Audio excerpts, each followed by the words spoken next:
Bismillahirrahmanirrahim. Assalamualaikum warahmatullahi wabarakatuh. Para pendengar dan peminat kaset yang tengah diputar ini, saya menyatakan rasa bahagia, rasa syukur kepada Allah dapat menyampaikan dakwah saya ini sekarang dengan kaset. Moga-moga dapat tuan-tuan putarkan, tuan-tuan dengarkan ketika tenang-tenang dengan anak-anak di rumah, atau ketika naik mobil, di mobil-mobil yang dapat memasang kaset dalam perjalanan yang jauh. Sehingga kecapean dan kepenatan dalam perjalanan pun hilang karena mendengarkan suara ini. Yang akan jadi cerita saya pada hari ini adalah apa yang pernah kejadian di zaman Nabi kita Muhammad sallallahu alaihi wasallam.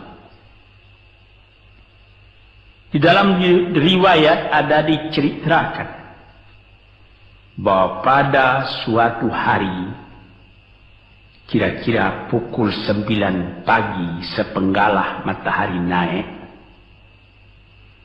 Rasulullah sallallahu alaihi wasallam berjalan dari rumahnya, dari biliknya, menuju ke dalam masjid beliau yang mulia di Madinah.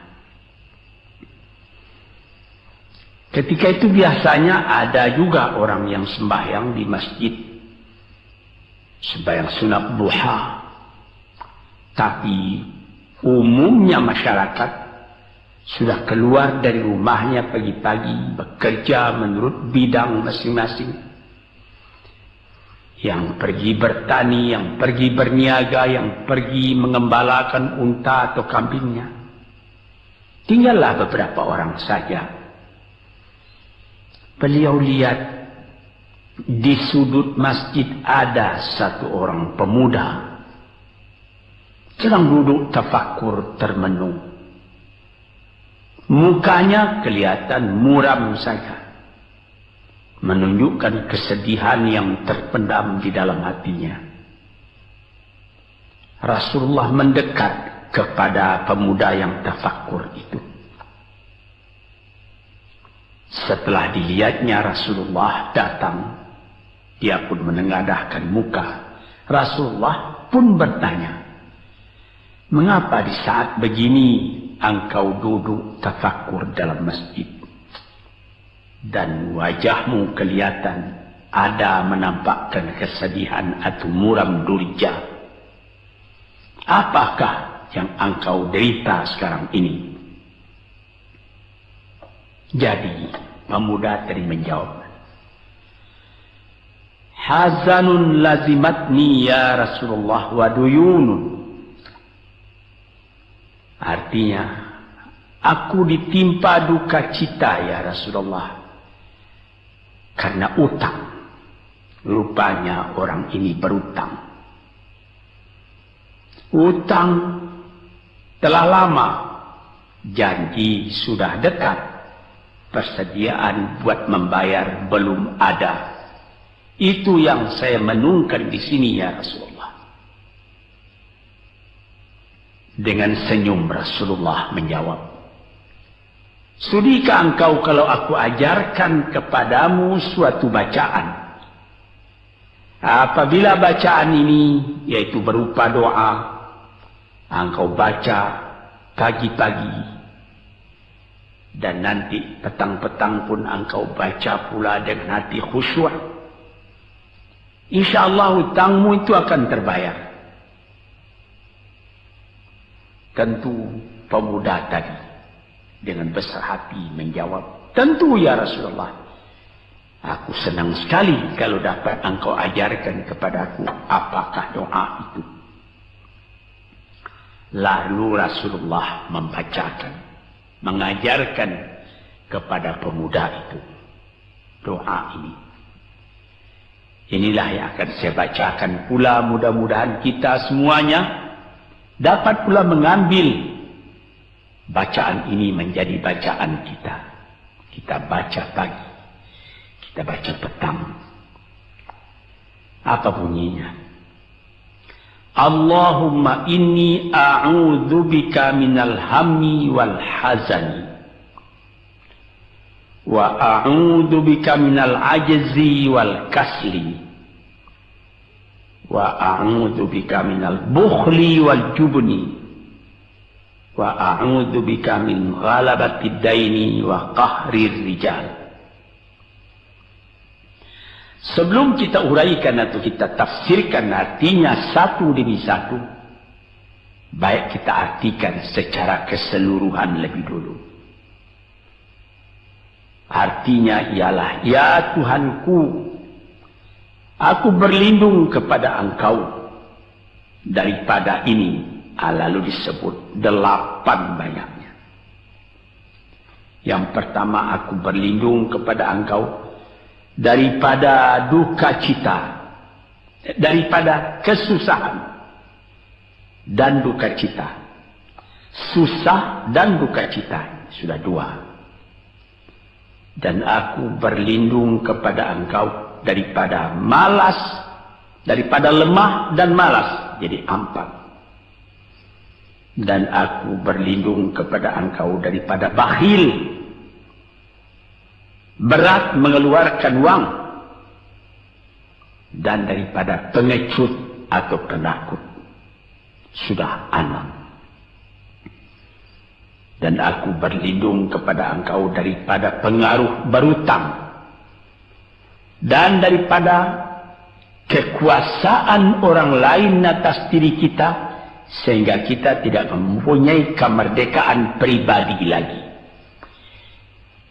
Inilah 8 yang diminta kepada Tuhan. Moga-moga kita jangan diserang oleh penyakit ini. Karena kalau ada ini penyakit yang 8 perkara, itu kita mempunyai pribadi yang lemah. Tidak mempunyai lagi personality yang dapat tegak. Padahal dalam didikan agama kita, tempat kita takut cuma satu, yaitu Allah.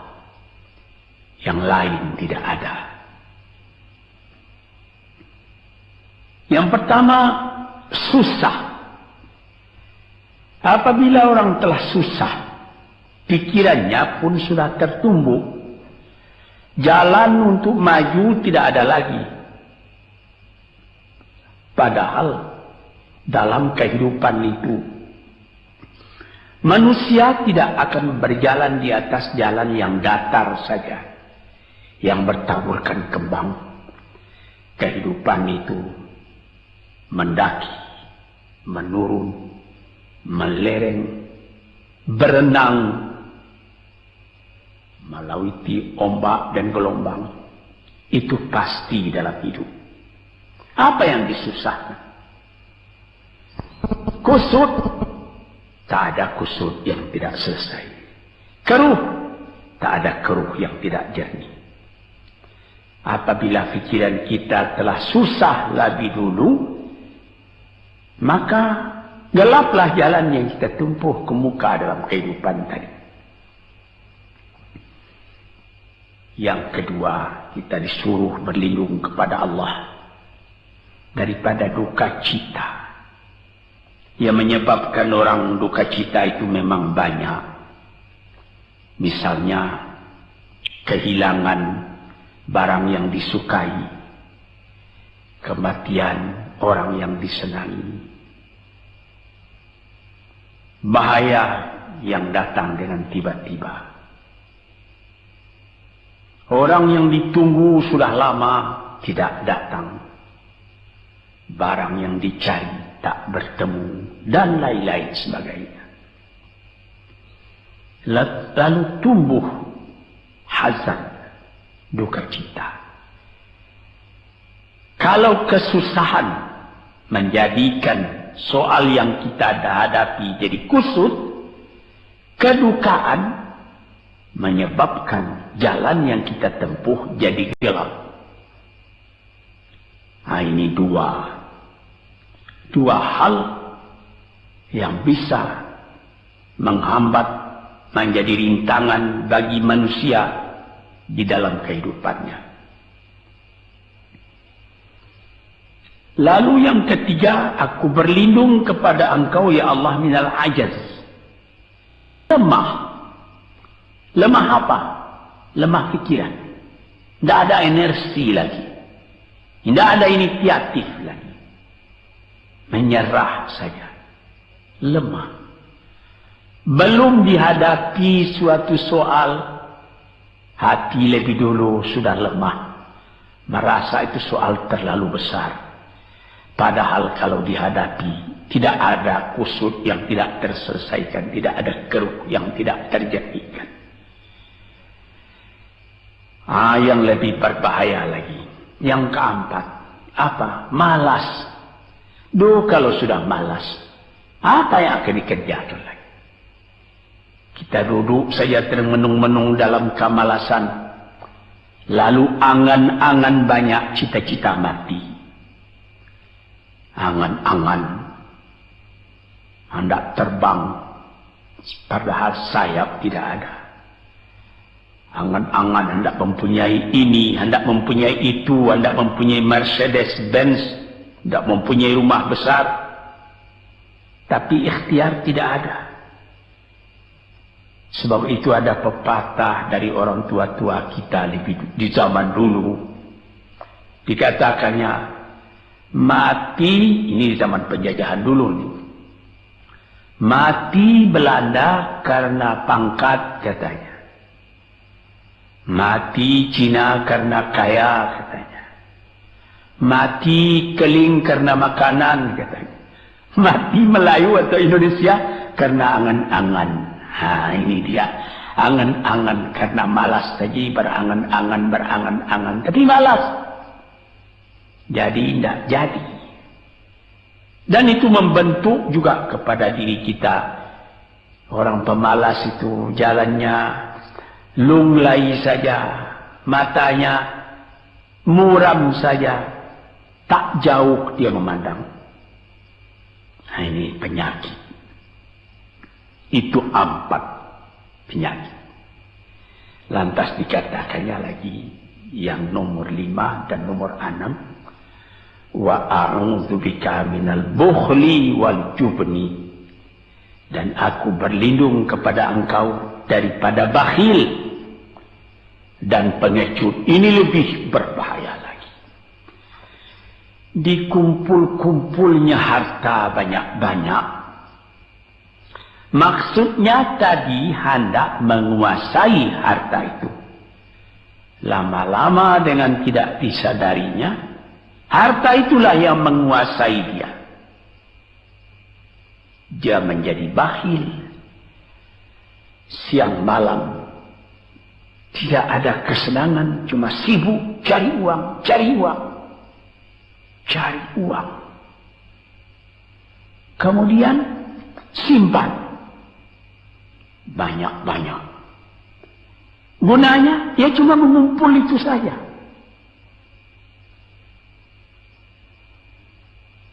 Akhirnya berapa banyaknya orang yang mengumpul harta banyak-banyak, faidahnya tidak didapatnya. Saya ingat cerita dahulu 40 tahun yang lalu ketika saya masih tinggal di kota Medan. Ada satu orang kaya mengumpul harta. Terkenal dia kaya di Medan, beberapa buah rumah, puluhan rumah yang dipersewakannya. Dan ada lagi harta-harta yang lain. Dia berjalan di jalan raya kota Medan itu dengan jalan kaki pakai payung satu. Padahal orang sudah mulai membeli mobil. Entah Cadillac lah, entah Chevrolet lah. Model-model yang terkenal sebelum perang. Anaknya mengambil faidah dari kekayaan ayahnya. Dia beli mobil dengan uang ayahnya. Lalu orang bertanya, "Tuan, anak Tuan sudah naik mobil, Tuan masih jalan kaki." Apa jawab si bakhil tadi? "Saya anak orang miskin, anak saya anak orang kaya," katanya.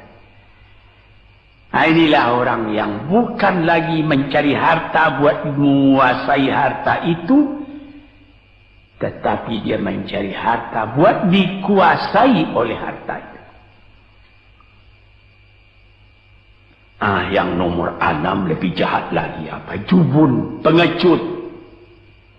Pengecut ini menjadikan separuh dari kehidupan manusia menjadi gagal.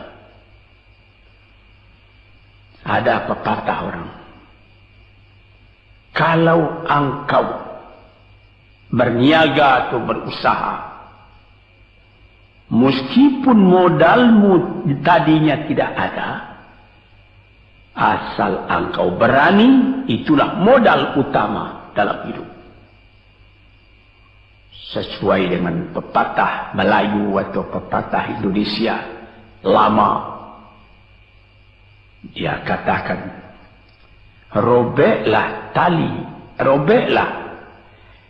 putuslah tali layang-layang, robek kertas tentang bingkai.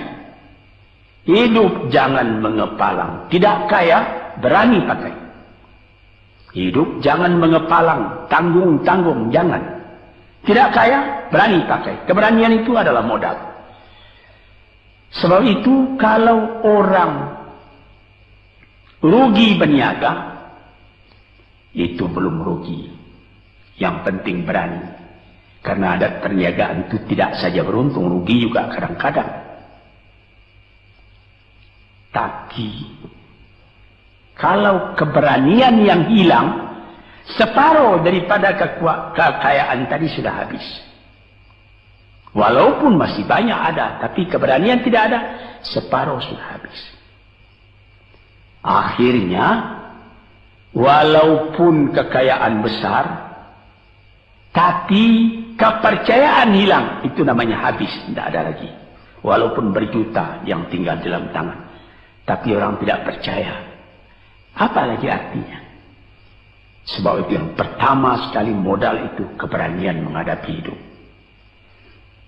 Ini 6. Yang ke-7 dan 8, wa a'udzu bika min ghalabatid daini wa qahri rijal, dan aku berlindung kepada Engkau ya Ilahi daripada pengaruh utang. Hutang itu, itulah anak muda yang duduk di sudut masjid tadi, dipengaruhi oleh utang. Sampai Rasulullah sendiri pun mengatakan, iyyakum wad-daina. Jagalah supaya kalau sedapat-dapatnya jangan sampai berutang.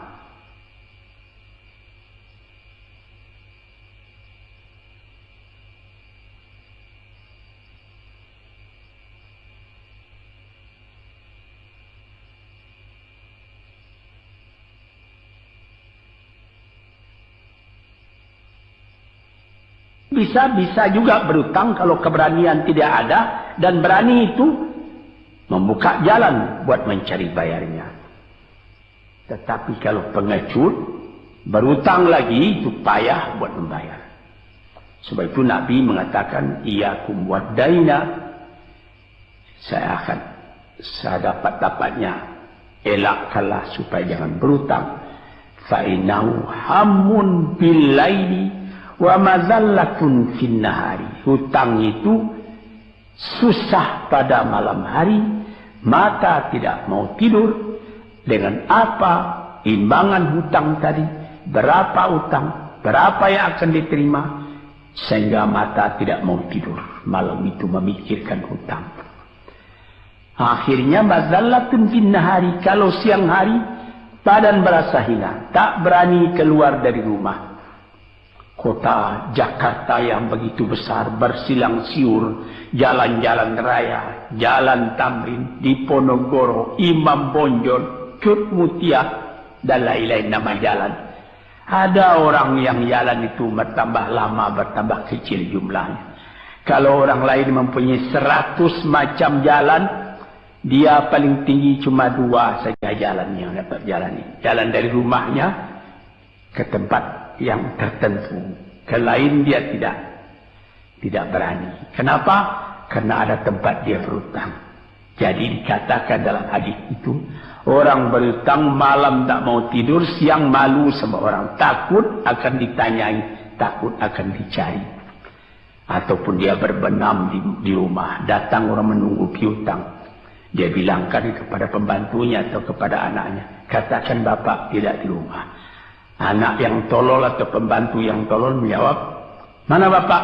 Dia suruh bilangkan bahwa bapak tidak ada di rumah. Kata anak tadi, betapa susah.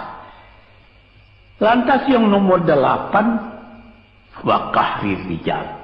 Kita tidak mempunyai lagi kemerdekaan diri buat menyatakan perasaan kita. Karena kita segan kepada orang. Kita terlalu banyak berutang budi kepadanya. Kita terlalu banyak mendapat hadiah daripadanya. Kita terlalu banyak dan lain-lain.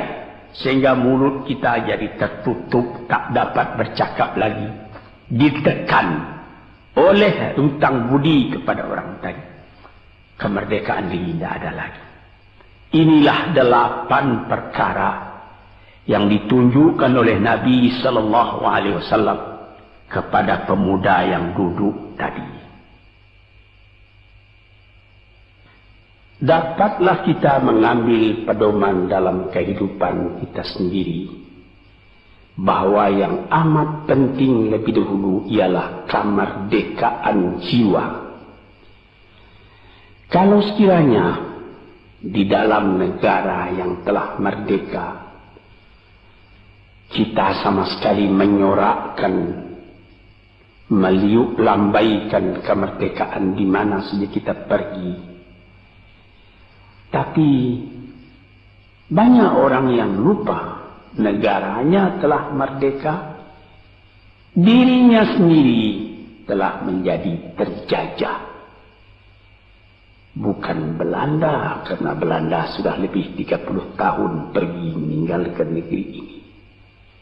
Dan bukan bangsa yang lain, tapi penjajahan yang datang daripada sifat-sifat yang lemah yang kita katakan tadi.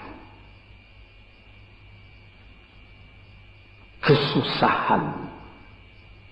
Kalau kesusahan kita perturutkan, jalan yang kita tempuh menjadi buntu. Kita tak tahu lagi kemana akan pergi. Susah. Pagi susah, malam susah. Sehingga kusut benang itu tak tahu lagi jalan keluar. Padahal pangkal dari kesusahan itu bukan dari luar, tapi dalam jiwa kita sendiri, dalam dada kita sendiri. Yang kedua, dikatakan duka cita. Saya teringat kepada satu pantun Melayu atau pantun Indonesia. Dikatakannya, kalau berpiduk jangan bermenung. Kalau bermenung riak pun tiba. Kalau duduk jangan termenung. Kalau termenung hati pun iba. Kalau hati sudah iba, jalan tertumbuk. Sampai ada juga pepatah nenek moyang kita, hati yang marah mendorongkan, hati yang iba menjauhkan. Sebab itu haruslah kita bersedia membesarkan jiwa kita sendiri. Marfu'ar ras, maufurul kiramah. Kepala terangkat, harga diri dijaga. Itu. Kemudian dikatakan yang kedua, al-ajaz, lemah. Al-kasal, malas. Kelemahan ini juga ada yang karena penyakit. Kenapa lemah saja? Kenapa tiap-tiap pekerjaan yang dihadapi pesimis yang timbul sehingga timbul malas? Kalau perlu, kita pergi kepada dokter, terutama psikiater. Kita tanyai, di mana segi kelemahan ini? Karena kelemahan jiwa, kemalasan, malas dan lemah itu dari jiwa pangkalnya. Ahli-ahli ilmu kesehatan yang telah mendalam mengetahui hubungan antara rohani dengan jasmani kita, sehingga timbul ilmu yang dinamai psikosomatik atau psikoterapi, menganalisa jiwa dari mana seginya, maka timbul lemah, maka timbul malas. Di sini kita memerlukan kuatnya energi. Sebab apabila manusia mempunyai jiwa yang besar, pekerjaan yang besar pun dipandangnya kecil. Tetapi apabila manusia mempunyai jiwa yang kecil, pekerjaan yang kecil pun dipandangnya besar. Kita misalkan saja kedua orang pemimpin yang kita cintai dan kita hormati. Proklamator kita Bung Karno dan Bung Hatta. Mereka mempunyai jiwa-jiwa yang besar. Sebab itu mereka memproklamirkan kemerdekaan Indonesia. Indonesia yang besar yang terjadi daripada puluhan ribu pulau. Dengan 45 kata perkataan, 45 patah perkataan. Dengan ini kami menyatakan kemerdekaan Indonesia. Tapi kalau beliau misalnya orang yang berjiwa kecil, dia akan bertanya, bagaimana bisa Indonesia merdeka? Kita sudah miskin, melarat, dulu dijajah Belanda, kemudian ditekan Jepang. Kapan? Dia mengkaji itu pekerjaan yang detail-detail, yang kecil-kecil, dia anggap itu besar. Nah, ini misalnya. Maka orang-orang yang ajaz, yang lemah, atau yang kasar, yang pengecut, yang pemalas, tidak dapat mengerjakan pekerjaan yang besar-besar. Nah, kemudian yang kelima dan keenam, wa a'udzubika minal bukhli. Aku berlindung kepada engkau daripada bakhil. Menerima mau banyak-banyak, mengeluarkan paling sedikit. Dia anggap, sebagaimana saya katakan tadi, tadinya dia menguasai harta. Akhirnya dengan tidak disadarinya, dia yang dikuasai oleh harta. Akhirnya orang yang begini kerjanya cuma mengumpul-ngumpul harta saja.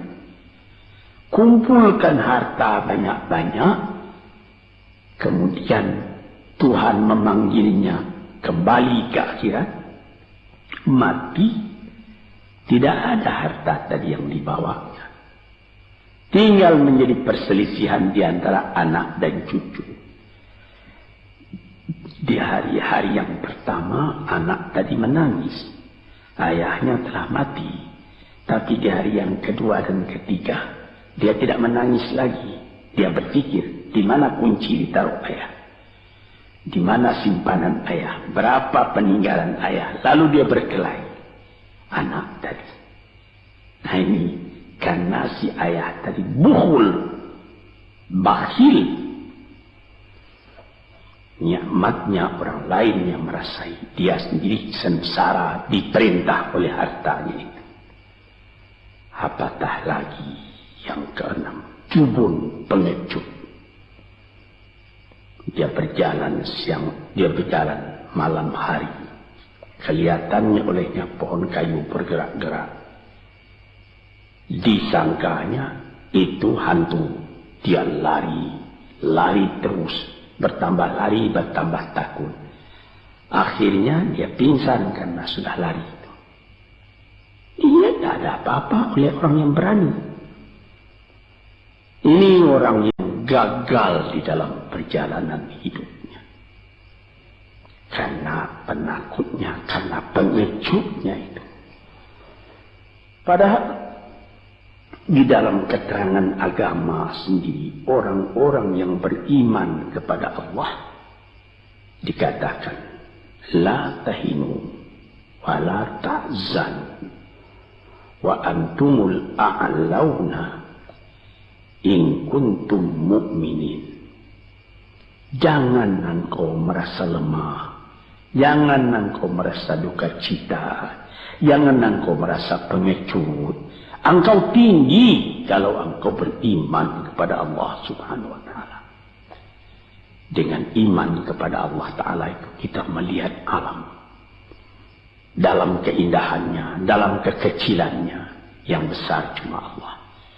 Kita tidak takut karena tidak ada satu bahaya yang akan menimpa kepada diri kita kalau tidak Tuhan yang menentukan. Ini pokok tuan-tuan, para pendengar kaset yang saya muliakan. Kemudian di nomor 7 dikatakan kita berlindung kepada Allah daripada pengaruh hutang. Alangkah kecilnya jiwa orang apabila dia telah berutang kepada orang lain. Dibikin janji tanggal sekian akan dibayar, tanggalnya sudah dekat, persediaan belum ada, lalu timbul kecil jiwa sekali lagi. Apatah lagi qahri rijal yang nomor 8. Yang ke-8 sebagaimana telah kita uraikan tadi ialah qahri rijal, pengaruh orang lain kepada diri kita sendiri. Sehingga kita tidak berani lagi menyebut kebenaran. Tidak berani lagi mengatakan yang hak. Lidah telah tertutup. Mulut telah penuh dengan air sehingga tidak dapat dibuka lagi. Segan. Kita sudah terlalu banyak berutang budi kepada orang. Walaupun sudah jelas perbuatan orang itu salah misalnya, kita tidak berani lagi menegur. Dengan demikian timbullah di dalam masyarakat apa yang disebut dalam bahasa Arab munafik, yaitu lain di mulut, lain di hati. Hati mengatakan perbuatan orang ini salah, tapi mulut mengatakan, bagaimana pikiran saya, bagaimana pendapat Tuhan sekarang tentang perbuatan saya ini. Baik Bapak, ini bagus Bapak, itu sudah betul Bapak. Padahal tidak. Ini kecelakaan yang nomor 8. Kita minta kepada Allah supaya kita dilepaskan dari pengaruh-pengaruh orang, pengaruh manusia. Sehingga kita tidak berani lagi menyebut apa yang benar itu. Padahal di dalam hadis dikatakan qulil haqq walau kana murran. Katakan yang benar itu walaupun pahit sekalipun. Ini murah menyebutnya, tetapi kalau jiwa sudah tertekan tidak berani menyebutnya lagi. Para pengikut kaset yang tercinta, itulah 8 perkara diperingatkan, dituliskan, diajarkan, disuruh hafal oleh Nabi kepada pemuda yang beliau dapati dan menunggu seorang diri tadi. Dengan patuh dia turuti kehendak Nabi, dia baca itu tiap pagi, dia baca itu tiap sore, dia pahamkan apa isinya. Lalu timbul energi baru dalam dirinya, semangat yang baru. Langit pun kelihatan cerah, bintang pun kelihatan berkelap-kelip, matahari pun kelihatan bercahaya, dan dia sudah melihat kehidupan ini dengan mata yang terang. Kemudian dia bertemu dengan Nabi. Ya Rasulullah, saya mengucapkan terima kasih. Penyakit-penyakit tak ada pada saya lagi. Utang saya sudah terbayar. Dan saya akan memulai hidup yang baru. Inilah jawab dari pemuda tadi. Dan inilah jadi pedoman pula bagi kita kaum muslimin. Kalau kita terjadi pada diri kita beberapa hal, salah satu dari yang 8 perkara itu. Baca doa ini pagi, baca doa ini petang, lalu berusaha. Jangan cuma berdoa. Berusaha, berdoa dan berusaha. Allah akan membukakan kepada kita pintu rahmatnya. Memberikan nikmatnya yang berlipat ganda. Sehingga segala sesuatu yang di kiri kanan kita menjadi kekayaan, menjadi inspirasi buat maju ke depan di dalam kehidupan ini. Bapak-bapak, saudara-saudara, pendengar kaset yang saya muliakan. Moga-moga pengaruh dari hadis ini, daripada doa ini masuk ke dalam diri saudara. Dan saudara menjadi orang muslim dan merdeka yang sejati. Sekianlah pandangan saya. Moga-moga ada manfaatnya bagi para pendengar dan peminat kaset yang tercinta. Assalamualaikum warahmatullahi wabarakatuh.